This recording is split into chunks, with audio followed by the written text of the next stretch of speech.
It's my pleasure to welcome you to the Clark Howard Show. Our mission is to serve you and empower you so you make better financial decisions in your life.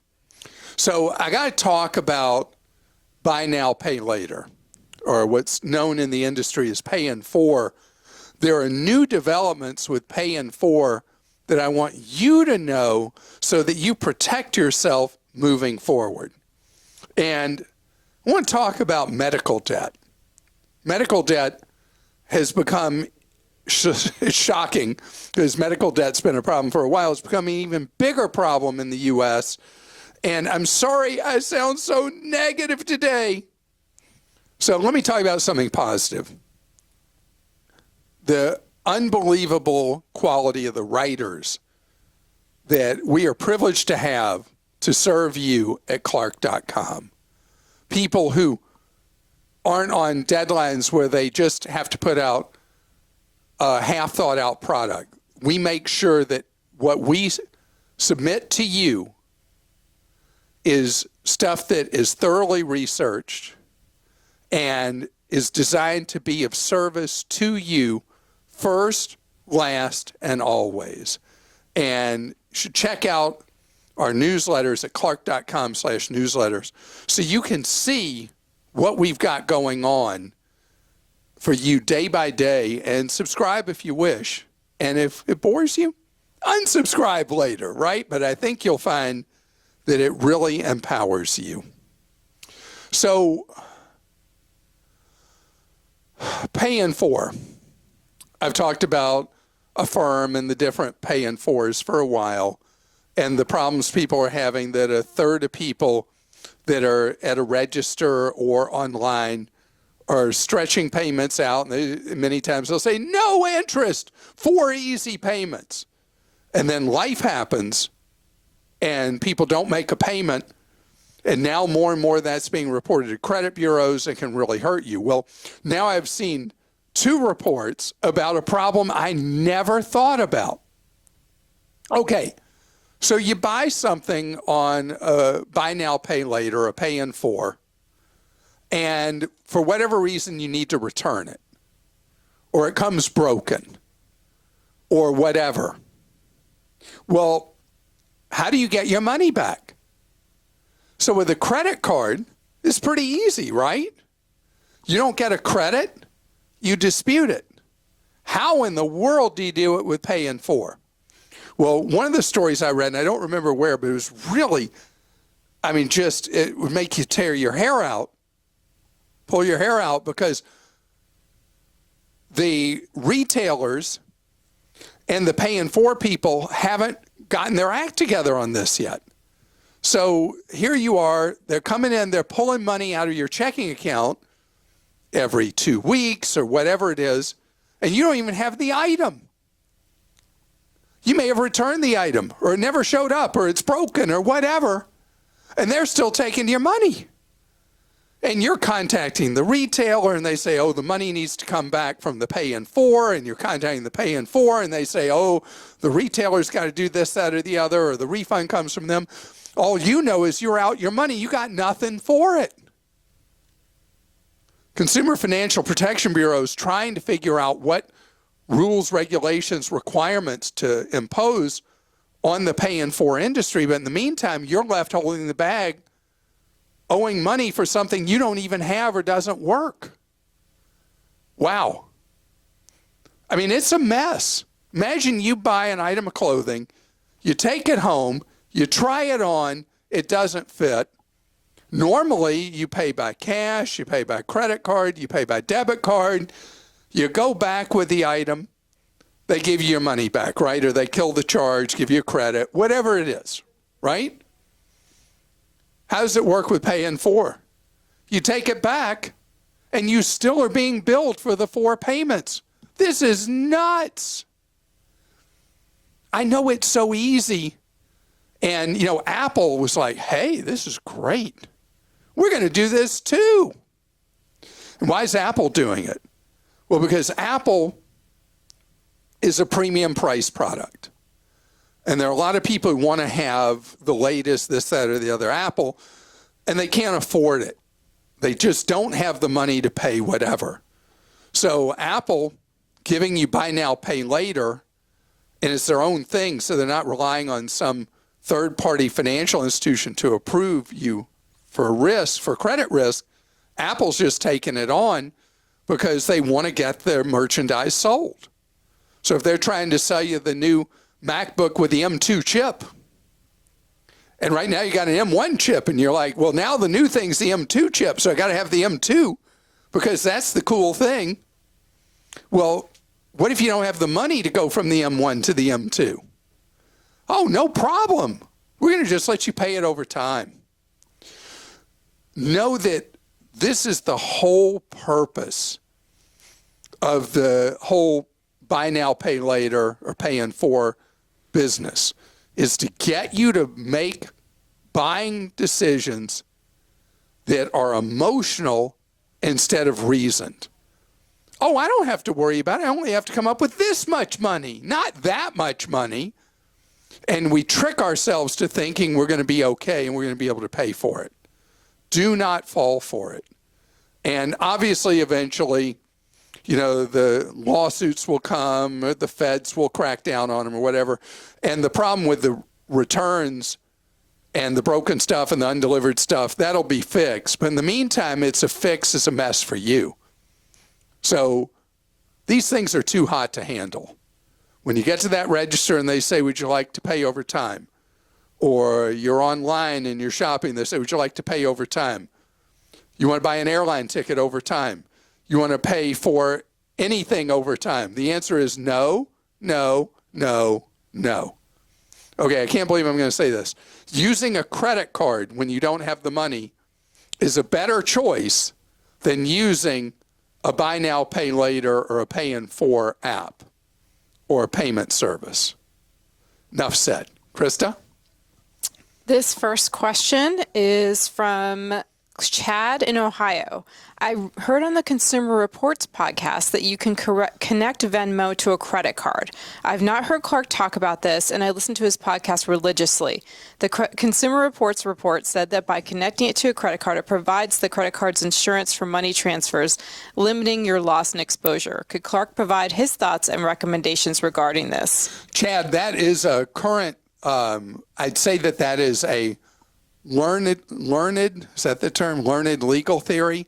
I don't know that has stood the test of time, but it is an additional potential protection. When you tie in a Venmo payment to a credit card, you're paying essentially for that insurance because you're typically going to pay 3% on there. Yeah, credit card merchant fees, and it is looked at as kind of a form of insurance when you're paying someone who's not a family member or friend. I stick, though, with what I've said over the years is that using Venmo or Cash App is best done for settling up or giving money to a family member or a friend. I'm unconvinced yet of these as platforms that are well thought out enough and safe enough for a consumer to use to pay bills to strangers. And by the way, my favorite whipping boy, you're not even going to say it. Nope. You're going to let me say Zelle. They still haven't responded to any of my offers for the Zelle people to go on the podcast with Haven't me. Heard from anyone. Not a word. Not in your TV work either? Nope. Oh. And boy, I've been hard on Zelle on TV too. Anyway, there's more stuff going on with Zelle that's really bad, ugly. And you need to shut down Zelle on your checking account, your bank account, your credit union account, because Venmo and Cash App have their problems, but it's nothing like the problems people are having with their accounts being wiped out with the Zelle issues. Zelle is poison to your pocketbook. Enough said for now. And this is from Greg in Pennsylvania. I'm looking into refinancing options for my residential home because I'm in the process of getting a divorce. Oh, I'm sorry. It seems mortgage companies just want to sell a product and not give advice on the best product for my circumstance. I'd have to pay off my soon-to-be ex-spouse for the equity we've accumulated throughout our marriage, so a cash-out mortgage option is preferred. I'm going to be sad to let the current mortgage go as the rate is 3.375% fixed to today's mortgage rates. How can I get my spouse off the title of the house, pay her equity, while not shooting myself in the foot? Are assumption mortgages still a thing? And what about a HELOC? So, Greg, you're in a bit of a bind right now because your 3.375% loan is so awesome. But she is on the mortgage with you. So if she were calling, I'd say, hey, you need to make sure that's refinanced so you're not on the hook. However, if she will let you keep that mortgage in place, you don't want to give that up and have to go from 3.375 up to nearly 6%. It's a huge additional cost to you. Plus, you need additional money out to pay her. If she will allow the existing first mortgage to remain, you're thinking on the right basis, looking potentially at a HELOC for the additional money you need to buy her out if you have enough equity in the home, or looking at a credit union product known as a home equity loan. Home equity loan, and they tell you, most credit unions will tell you on their website, you need to borrow on a HELOC or a home equity loan up to 70% of value, 80% of value, 85%, 90%. They'll tell you what the rate is you'll have to pay for getting that either HELOC money or the home equity loan. The home equity loan money, if I didn't say, tends to be for 3 cycles, either 5-year, 10-year, or 15-year at fixed rates. The HELOC is a loan granted for a period of time that will be stated when you initially get it, usually a long period of time, 10 or 20 years, and it has a floating interest rate that can continually change. So I'm looking right now at one of the credit unions, Fixed rate home equity fixed loan. rate home equity loan, 6.625 5-year, 6.75 10-year, 6.875 15-year. So you would take on the higher rate on the money you needed for the buyout, but you'd be able to preserve the main borrowing on the 3.375, which is where you really want to try to be. Otherwise, you do have to do a cash out refi if she will not agree to allow that original first mortgage to remain in place. From Gloria in California, recently my husband was pumping gas at Costco when a lady approached my side of the car and asked to borrow my membership card. She said she had left hers at home. I said, no, sorry. Then she made it clear she meant just the membership card, not the credit card. I told her that mine are one and the same. She very cheerfully said that's okay and approached the lady sitting in the car across the way, who immediately handed over her card. First, I'm wondering if this is a common scheme to obtain cheap gas from Costco without being a member, but I would also like to know the following. If Costco discovers that you have loaned your card to someone else, is there any penalty for having done so, such as canceling your membership? Yeah, so Costco's membership rules prohibit you from giving your card to someone else knowingly.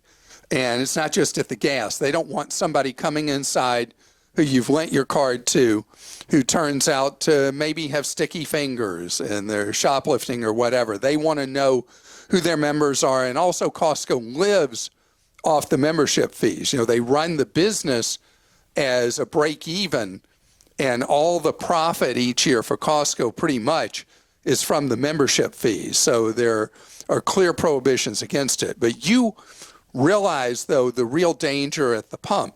Gas prices are so high.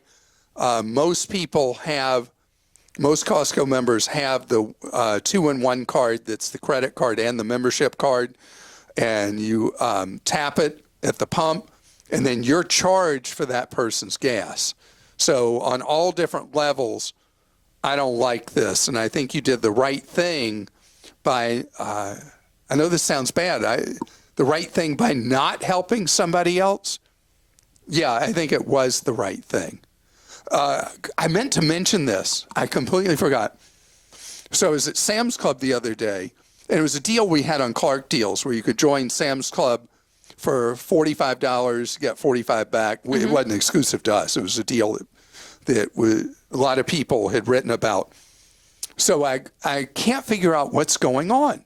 There's this line of people out into the parking lot at Sam's. I'm like, what is going on? What's in short supply that people are in this giant line to get into Sam's? And then I realized they had two lines, one for members to go on in. And then I asked, what's this other line for? And she said, it's for people buying the membership deal. And I'm like, oh my goodness. Now, I don't think you would have ever stood in that line, Christa. Because it looked like it was maybe 90 minutes long, 2 hours long. I'll stand in a line to save a good amount of money. I would. It was $45 you saved. You paid the $45 membership, you got $45 off. But it shows the pent-up demand. And, of course, they were doing it because Amazon Prime Day was coming up. But the membership is something that they try to get you in, because once you're in, maybe you stay in. And Costco is more expensive than Sam's to join. And when they offer a membership deal, it's not that much of a deal off the membership because, again, they make all their money from those membership fees. Now, let's talk money. Medical debts. Medical debts are just bruising people's lives so badly. And they're even causing people who are trying to recover from something so much stress. We got to talk about this. We've heard about people with medical debt forever. And when you think about how bad the problem's gotten with what's been going on with the hospital systems in major urban areas of the United States, it's out of control. Over 100 million Americans now have medical debt that's messing up their lives. And because of the laws in a number of states, the hospitals are being incredibly aggressive and are able, under the laws in certain states, to be far more aggressive going after people on medical debt than any other debt somebody may have, to the point of taking away their home, taking away their car, any of their possessions. I mean, it's unreal. The hospitals have become very powerful lobbying organizations in states. And so what's going on in America is hospitals realized there was not an advantage to being a nationwide player, to having hospitals all over America. But what was valuable was to become a dominant force in a metro area. So in city after city after city, hospitals are playing a modern version of Monopoly. And they're buying up their competitors in a metro area. In the biggest metro areas, they're buying up more than a dozen of their competitors. And so you're ending up in large metro areas typically with 2 to 4 major hospital systems that also then in turn buy doctor practices, by every phase of medicine, diagnostic centers, everything. So it's all designed to use that market strength to raise prices to a phenomenal amount and use the medical practices as feeders into other parts of the hospital system. Then you add on top of it that hospitals have defied federal law and not issued clear price lists as required by Congress because they don't want people shopping around. You got to know this is how the game is played. And that's how we've ended up with over 100 million Americans having their lives crushed by medical debt. And here's the irony of it. I don't know the exact percent, but a big percent of those are people who actually have health insurance, not people who don't have health insurance because of all the out-of-pocket. So if you are someone who has a medical condition, but it is not life and death, emergency, urgent to that moment, you got to know that this is how it plays. This is how it works.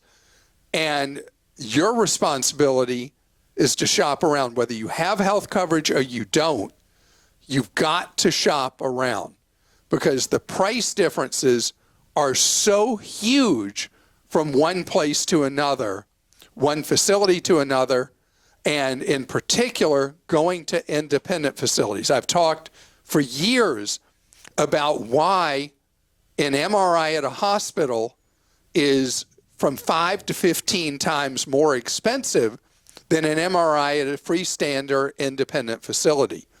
In fact, any diagnostic testing, the hospitals mark them up 5 to 15 times what you could call street price, where you could go in with cash and pay less than your share out of pocket of being on insurance as what you would pay at a hospital.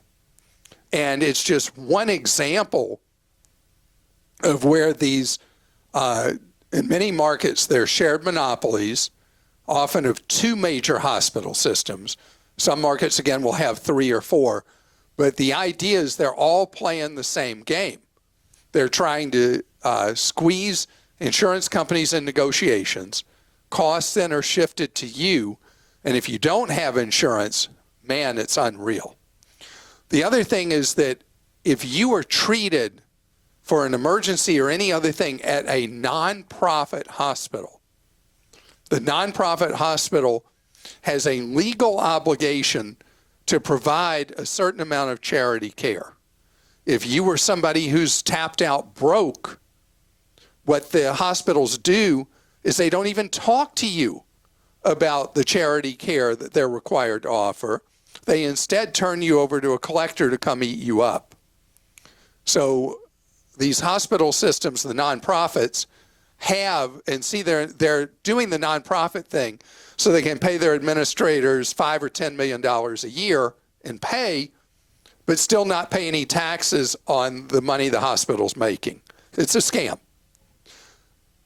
The thing you should do is the hospitals have what are known as patient advocates or ombudsman or something like that. You go to them and you say, hey, here's the deal, I'm broke. What can we do here? But the most important thing is when it's not an emergency, not avoid care, which can be even more deadly to you. I mean, it can cost you your life, more deadly. I want you to make sure you are protecting yourself afterwards, because the stress of later having your life ruined financially because you never knew the hospital was going to charge you $140,000 for something that might be $15,000 somewhere else. It's your job when it's not an imminent life and death emergency to do the hard digging, to do the hard work, to shop around and see what alternatives are available. Because the cavalry is not riding to your rescue. But remember, anytime it's a nonprofit hospital, they have a duty to the community and to you, if you don't have the money, to work out something with you other than trying to destroy your life financially. Christa? Okay, this question is from Heather in Ohio. I wanted to know if having a student in high school contributing to a Roth IRA would impact their FAFSA financial aid for college. It will not, because money you have in a retirement account does not count anywhere I've ever seen in your qualification for financial aid. That is not considered to be an asset that can be used for eligible college expenses, because that money is specifically segregated and set aside for retirement. And this is from Eric in Florida. My wife and I make about $140,000 annually. Our first child is set to go to school, and we would like to send him to a private school that is close to our home. Is there a tuition assistance or voucher program we can apply for to help offset the cost? Also, if we do pay out of pocket, can we claim it on our taxes and either get all or part refunded back to us? So, as far as money for a child going to school, you're already at the point of the child going to school. At your income level, you're not going to qualify for a lot of tuition assistance programs that would exist, except if your state does offer a generalized voucher program that is not based on being low income. And I'm not aware of any such thing in the state of Florida. Vouchers are going to be more potentially routine in the future based on likely decisions by the U.S. Supreme Court. and it will be more possible that families sending kids to private school K through 12 will be eligible to use money for voucher money to send your kid to a private school regardless of income. But that is not where things are today. So as far as the best way for you to save going forward, if you're planning right from the get-go, right from kindergarten, first grade, for your child, your first child, to go to private school, and that's your long-term intention, you want to be putting as much money in as you can into a low-cost 529 plan. Florida's is set up as a prepaid tuition plan for college, so you'd have to look at another plan on my 529 plan guide at clark.com. Maybe the Utah plan would be good, because you can use up to $10,000 of earnings from a 529 plan tax-free to pay for private school K through 12. So if you and your wife, Eric, start shoving money into a 529 plan, it gives you the ability to have money grow over these years and use it in later years towards your child's private schooling education, or later on use it towards college, and all the earnings you'll have are yours tax-free, which is an awesome advantage. And this is from James in Pennsylvania. My wife religiously takes your advice. You advise setting your AC to the low 72 during the night. The problem is she locks and forgets to set it back in the morning, thus running all day at 72. My AC utility bill is up now 50%, crushing me, and I can't get her to stop. Please do not give advice like this for my heating bills this winter. Okay, so, James, we got to talk, because you want a Nest thermostat or something equivalent immediately, because with it, you set and forget. You set the thermostat to go down to a lower temperature at sleeping time. And then at normal wake-up time, the temperature goes back up automatically. So nobody has to remember to go adjust the thermostat. And then when it gets back to evening time and it's getting close to bedtime, temperature goes back down. And so that big increase in your AC bill most of it will go away if you get a Nest thermostat or one of its competitors. And you can even adjust it on your phone with these devices with a simple app. Now, I am not capable of installing one of these by myself. Many people are. In my case, I had to hire somebody to come in, which makes me really lame. But if you're really capable at doing things around the house, you'll be able to install one of these artificial intelligence thermostats yourself. You'll make back the money from one so fast, it'll shock you. And I'm really sorry that I caused you this problem by making your wife more comfortable when she sleeps. And I want to thank you so much for listening to today's podcast. I hope the rest of your day is absolutely great.